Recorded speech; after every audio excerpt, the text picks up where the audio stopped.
अभी हमारी जो टेक्स्ट बुक्स पढ़ाई जाती हैं, आपको पता है उनके अंदर जो हिस्ट्री है, उस हिस्ट्री के अंदर आज भी ये बात मेंशन है कि हिंदुस्तान ने कश्मीर खींचा, हिंदुस्तान ने हमला किया, हिंदुस्तान ने मुसलमानों को मारा, हिंदुस्तान की तरफ से जंग हुई। मतलब ये सारी चीजें जो एक्सप्लेन की गई।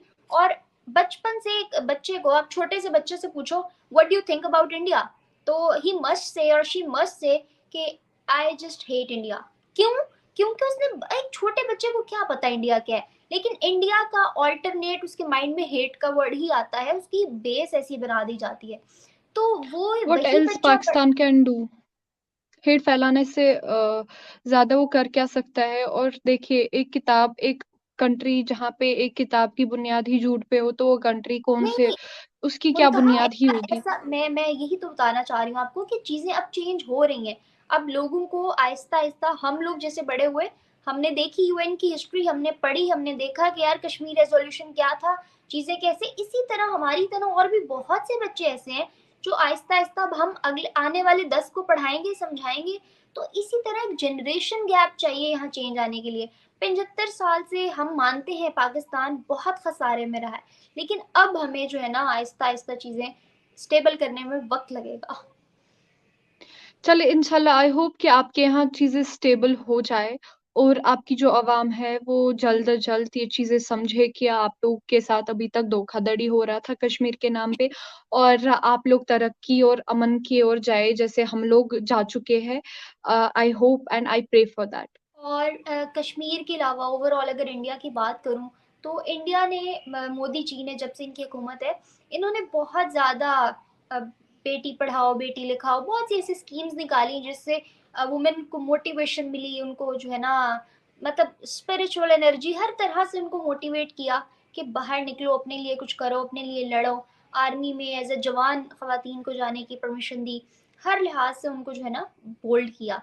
तो मुझे बताओ, अगर इन केस मोदी जी की हुकूमत फ्यूचर में नहीं होती, तो क्या तब भी सिनेरियोज खवातीन को लेके ऐसे चलते रहेंगे या चेंज हो जाएंगे? देखिए, जो ये इनिशिएटिव था बेटी बचाओ बेटी पढ़ाओ, राइट, इस इनिशिएटिव के अंदर क्या था? अगर आपकी बेटी पैदा पैदा होती है तो आपको गवर्नमेंट की तरफ से कुछ पैसे मिल जाते हैं। फाइन। हम्म। सो अगर ऐसी स्कीम्स आती है, और उसके बाद आपके जो बेटी है उसके अकाउंट में टिल 18 आपके पास कुछ, I think, lakh rupee, up to 3 और 4 लाख, आई थिंक, पैसे आ जाते हैं।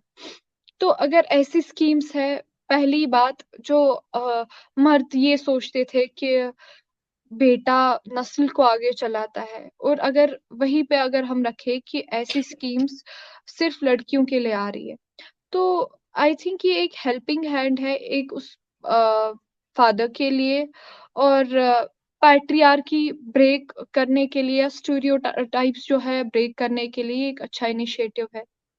हम्म। तो उसके हवाले से अगर देखेंगे तो काफी ज्यादा यहाँ पे चीजें हो रही है, लाइक, अगेन, मतलब एजुकेशन में के हवाले से, और मतलब खेलकूद के हवाले से, हर किसी चीज में औरतों को बढ़ावा दिया जा रहा है। एंड आपने दूसरी बात ये पूछी कि अगर हुकूमत मोदी की ना हो तो क्या फिर ये सब रहेगा? ऑफ कोर्स रहेगा, बिकॉज एक बार जो जहन में बात बैठ जाती है तो वो निकलती नहीं है। आप हमें 1% दे तो हम 100 देने को तैयार है। ये आई थिंक हमारे खून में है, पूरे भारत में है।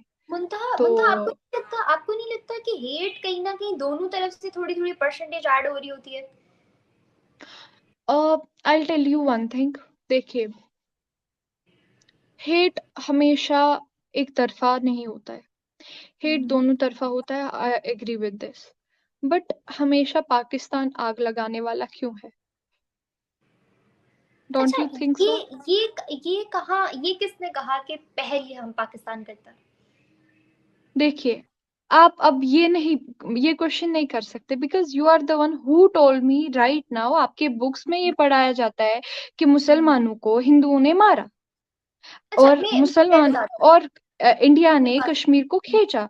जबकि 1947 में पाकिस्तान तो खुद भारत से निकला हुआ है। तो मेरी ये बात सब सुन, आप पढ़ा रहे हो।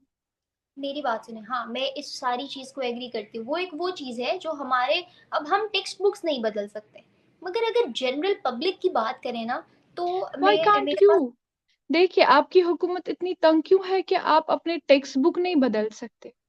दैट मीन्स आपके यहाँ पे यहाँ पे, सिटीजन्स या यूथ काफी कम है जो गलत के खिलाफ आवाज उठा सकते हैं। और जहाँ पे गलत के खिलाफ आवाज उठाने वाले बहुत कम है, तो उस मुल्क से ही पहल हो सकती है चिंगारी की। आप इस मुद्दा बात से है, अग्री करिए। अगर आज पाकिस्तान जिस स्टेज पे है वो स्टेज पे होता ही नहीं अगर एजुकेशन, मेडिकेशन और लॉ के ऊपर काम हो रहा होता। ये तीन चीजें जिस मुल्क में स्ट्रांग हो जाए वो मुल्क कभी नहीं गिरता। इन तीन चीजों पे अगर काम हो रहा होता पाकिस्तान में, तो आज जो सिनेरियोज पाकिस्तान फेस कर रहा है शायद कभी ना कर रहा होता। इन तीन चीजों की वीकनेस की वजह से ही आज हमारा मुल्क इस हाल में है। और अगर बात करूं यूथ की, तो जो यूथ है भी वो भी 65 लाख के रेशो से पाकिस्तानी जो है माइग्रेट किए हैं 2022 के अंदर पाकिस्तान से फॉरेन कंट्रीज। तो आप देखो कि 22 करोड़ जिस मुल्क की टोटल आबादी है, 7.5 लाख के करीब बंदा वहां से मूव कर रहा है एक साल के अंदर। तो क्या सिनेरियोज रहे होंगे, और वो जो मूव किया है ऑब्वियस सी बात है कि वो यूथ का पार्ट होंगे सब।